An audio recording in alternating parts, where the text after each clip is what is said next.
Hi there guys, Neil at Italia Autos here. Welcome back to another video on my channel. I'm going to be doing a little bit of a garage update today and also going over the fact that I'm going to be having a car meet on the 9th of August at 3 PM.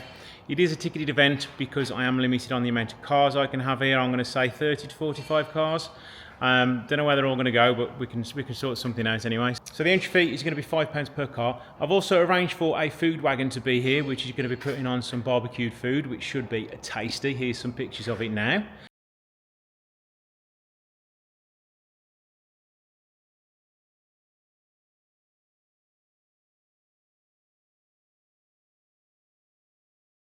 So that is all booked for the day. So if you want to buy a ticket, I will put the bank details or PayPal details in the description below.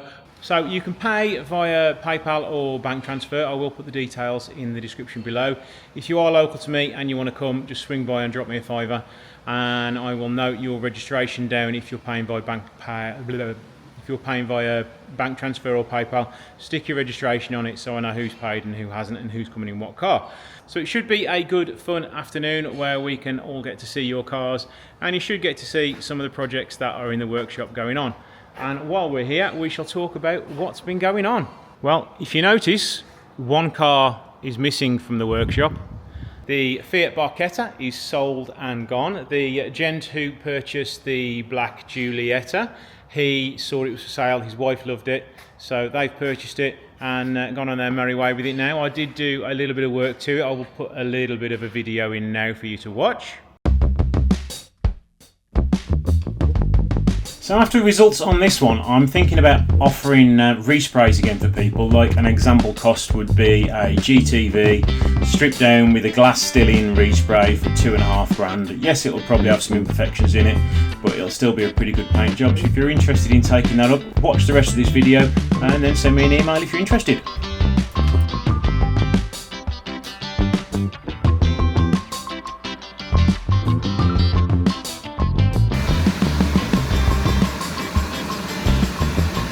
I must say, considering the front end of this car was painted 3 years ago and it's not probably been washed since, the colour match isn't too far off. By the time I polish it all up and give it a wash, I'm pretty sure that that should be bang on. I'm also really impressed that I've got barely any runs in it. There's a little tiny run there, but it seems to have melted away as it's cured. There's a little one down there which I can get rid of, and there's a little run down the edge of the door there, but that should polish up quite nicely. The rest of it is pretty much bang on. I mean, the boot lid is perfect. There's a little bit of seed got in it, and that, other than just needing a polish, there's not one single run on that side. And the cover for the back is there. I was a bit worried that it was a bit multicoloured. You can see the layers of silver. You can a little bit still, but probably by the time I've polished that up, that should look pretty good indeed. So let's let that dry over a night or a couple of days, and then we can start flattening and polishing it. I think we can almost say that I don't class myself as an amateur painter anymore. I think I've progressed on to slightly a little higher than amateur, and I'm very impressed with that, because silver is one of the hardest colours to paint. I've always personally hated doing it anyway. I think that my GTA was the first one I painted, or was it? I can't remember. It's probably the Barchetta that I painted first, to be honest. But yeah, I'm quite pleased with that. I did miss a couple of dents which are going to bug the crap out of me, but you know, at the end of the day, it's an old car, so it can have a couple of little dents left on it. So here we are guys, all done, all finished. It's only took 5 years to complete, but it has now gone to its new owner. Unfortunately, there is still a little bit of colour difference between the front end and the rest of the car, but unfortunately that can't be helped without blending it into the panel. I was hoping the colour match would be better, but unfortunately it wasn't, but it's still a good looking car.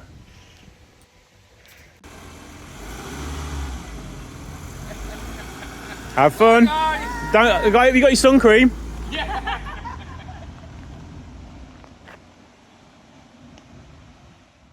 So now the question asks, what do I do with the GTA? I'm trying to free up some dollars so I can move house.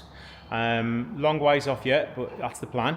So I'm thinking I need to finish it off and sell it, so that's going to be coming out soon to finish off a little bit of body work, just probably give it another service just to freshen it up, MOT it, and then that one can go up for sale. So if you are interested in it, it will be for sale in the next couple of months, so drop me an email and we can discuss what features and luxuries you would like doing to it before it gets finished. And you'll also see on there I have painted the side skirts and the wing mirror covers for the 155. Fortunately, we are still waiting for the engine. We've struggled to get hold of the correct piston rings, I think it was, or shells, I can't remember, but we're struggling to find the right ones for that engine. So hopefully that'll be done and finished not before long. Punto's tucked in the corner. It's pretty much finished, but I've still got to do the bodywork on it, but that has all gone to the back burner for now. Porsche, again, no update at all, waiting for the 155 to go before I even touch that. Had this lovely Giulia in the workshop today for a cam belt. It's the diesel version. We've done the oil segregator and a cam belt and water pump on it. This Giulia is for the next video. It might be out today, but it's probably going to be the week after. But this is another auction purchase, which I'm going to be putting up for sale. The 156 on the ramp has had a little bit of love. The engine went in it. It literally, let me show you the engine. This is the damaged engine. The camshaft lobes, if you see that one there, that's what they should look like. And that's what it's wound itself down to. And it's done that on several other cylinders. So that engine is scrapped because all that metal that's come off the camshafts has gone all through the engine. We have rebuilt another engine for it, and that is ready to go in. It does need a little bit of a titivate and a clean before it goes in. But we've had new cam belt, water pump, new gaskets, everything on it, and a thermostat. And if you notice, it's a Celli-Speed gearbox. So for those that haven't seen one of those, that is a Celli-Speed gearbox. But unfortunately, I can't put the engine back in yet because unfortunately, the yellow machine has officially died. Everybody go, ah. The batteries have given up on it totally. I am looking at getting another set of batteries for it. Well, I'm trying to find out how much they are first. If they are anything towards the 4 figures mark, as in £2,000, which I think they're going to be, I may have to say goodbye to it and just purchase a normal gas forklift truck or something like that. So, you know, I've had that for 7, 8, probably 8, 9 years. I paid £365 for it, and it served me well. So, you know, I am tempted to save it, but if I can get a forklift, which is going to probably work a little bit better in the unit, and I'll also be able to lift more so I can move car shells and stuff outside when I do scrap them. So there, that's the sad news in the workshop this week. On to the cars outside now. We have this Giulia 3.2. It is in for a lot of suspension work and a little bit of rust proofing because it has seen better days underneath. So we do have to spend quite a bit of time, effort and money on this for a customer, but it is a 3.2, so it is definitely worth saving. The 147 is still sitting there looking sorry for itself. We are going to do another road trip at some point, but this year is out of the window. Now, a nice little find was this GT 3.2 V6 turned up at the workshop last week for a cam belt and a water pump, and I thought, I'll recognise that registration. And then it clicked. I used to own this car about 17 years ago. This is my first 3.2 I ever owned. I bought it when I moved into my house with my now wife and loved it, cherished it, kept it for probably, 2-3 years. Sold it to a guy, never saw head and a tail of it in like 15 years, and then it just turns up at the unit. So it's in the workshop now. Well, it's had cam belt, water pump done to it, but the rear brakes, the handbrake is crap. We've put some new handbrake cables on it. It's still pants, so we're going to change the calipers as well now. They've arrived, so I'm going to be changing those on Monday, and then it can go back to sound. But yeah, it's been lovely seeing that again and driving that again because it's brought back some memories of when it used to be mine. You'll also notice that the GT shell has gone and been scrapped. I got a grand total of £63 for the shell on that, so that wasn't really worth it. The Punto, right, whatever's left on this is up for grabs. I've got a carpet, I've got a dashboard, I've got glass, I've got some buttons, I've got the heater matrix, I've got the sunroof glass, but the mechanism is probably broken, and every other single bit of trim in there is up for grabs, as well as the tailgate. So if anybody needs anything off that, I'm going to be sorting it out in the coming weeks. and listing them on Facebook for anybody that wants to buy them. We've got a decent rear bumper, but it does have a little bit of a cutout in it. We've got the front bumper as well with some decent fog lights, but it does have some damage there that needs repairing. Also got this super rare in this colour, Phase 2 GTV Spider. Unfortunately the bottom end is knocking in it, so we are trying to find a replacement used engine for it.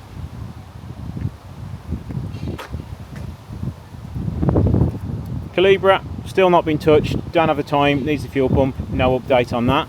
And what surprises me, out of all the cars I've bought and sold recently, I thought this was going to be the easiest one to sell because it's the most desirable. The 159 TBI Ti, I've had very little interest in it. I've reduced the price down to £4,500 now. Still had very little interest in it. So if you are after a very nice 159, get in contact because this is an absolute bargain. They're going on Auto Trader for like £6,500. So I just need rid now so I can put the funds into something else. Also got this Julia TBI as well, Cloverleaf. Unfortunately the engine is knackered in it, so that is going off to its new owner soon to be repaired. 145, yeah, not going to talk about that, not got time to touch that yet. Also had this lovely Giulietta in the workshop today, and it's really windy and probably really noisy.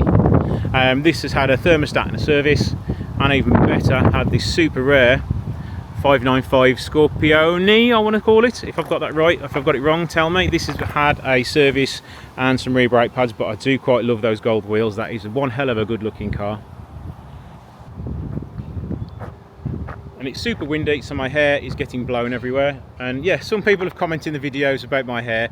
I'm growing it, I'm having a different style, so that's why it's always a mess. And it's not styled while I'm at work because I'm busy working. So hopefully that's answered your question about how messy my hair is at the minute. And the last car to talk about is the Cupra Born. We've now had that 3 years this month. We've done 50,000 miles in it. And guess how much it's cost us? Other than tyres. It's cost us £200 in those 3 years, and that's only because it's needed to be serviced once. It is, you know, an absolute phenomenal car. Some people are going to moan about, oh, it's an electric car, but I've been using it this week because the wife's not been using it. I thought, oh, I'm going to come to work in it. And do you know what? It's lovely to drive. It costs us sweet FA to run because with Octopus Energy, we're doing an unlimited charging plan for £20 a month. So that's all it's costing us, £20 a month to charge that from home. And I can't complain. It's now 3 years old. It's coming to the end of its warranty. We are going to keep it because it's just faultless. It just keeps going, nothing wrong with it at all. It's got all the mod cons on it, it's got heated seats and everything. Yeah, the problem is it's probably worth nothing because of the mileage on it. It's probably lucky if it's worth 15 grand at the minute, but it does its job. The wife uses it as a driving instructor and it's brilliant. The students love it. It just carries on going. It's brilliant. So I can see this car doing 150,000 miles before we ever say goodbye to it. We have looked at replacements for it, but there ain't no way I'm going to lose the amount of money buying an electric car like we've lost on that. So we're going to run that one into the ground. So owning an electric car, I don't have a problem with it. I'd happily do it. And yes, they're a little bit soulless, but it's cheap motoring at the end of the day. You can pick up a 12-month-old electric vehicle because they're worth nothing for like 20 grand. There's certain things out there which are actually quite fun to drive. We test drove the new Renault 5. Great fun little thing to drive, but a little bit pricey in my eyes for what it is. But yeah, there's loads of cheap electric cars out there for less than 20 grand now. So pretty soon you can probably buy something decent for getting on for 10 grand. And they are well worth it if you can live without having to use public chargers. I shall get off my electric high horse now. I will say one more thing. I would happily have an electric car myself. My wife has been away this week, so I've used that to come to work and back. And why wouldn't I? For less money, you know, you could spend some decent money, get a Porsche Taycan, keeping that still, and you'll have a phenomenal car, you'll have a phenomenal car for sub 35 grand. You can get one for, and it'll cost me nothing to charge it. But the car charging plan we've got at home is bang on. So if you can get onto it, but I think it was a limited edition, so we jumped on that straight away. So that's enough of me talking now. Don't forget, if you want to come to the car meet on the 9th of August, it's a Saturday afternoon, 3 until 6 p.m. look in the description below and we'll sort out the details on that. So thanks for watching. Hopefully back to normal schedule next week. We're going to do a video on the Giulietta, and see you next week.